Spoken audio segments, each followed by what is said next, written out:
সজনা একটা উপকারী সবজি। এতে আছে অ্যান্টিঅক্সিডেন্ট, যা রোগ প্রতিরোধ ক্ষমতা বাড়ায়। এখানে আমি সজনাগুলো ছোটো ছোটো করে কেটে নিয়েছি আর সরিষা পেস্ট করে নিয়েছি কাঁচামরিচ পেঁয়াজ দিয়ে। এখানে আমি সজনাগুলো একটু ভেজে নিচ্ছি। একটু ভেজে নিলে ভালো হয়, গন্ধটা চলে যাবে এবং খেতে অনেক মজা লাগবে।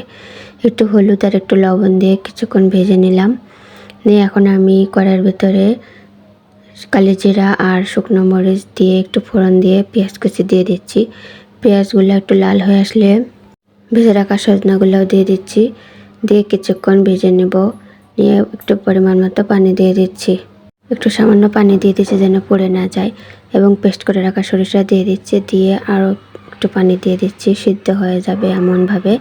আর এখানে আমি হলুদ আর শুকনো মরিচের গুঁড়া দিয়ে দিচ্ছি।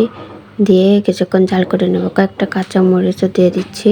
বেশি মশলা ব্যবহার করার দরকার নেই, সামান্য একটু জিরা গুঁড়া দিয়ে পরিমাণ মতো মাখা মাখা করে নামিয়ে নেব।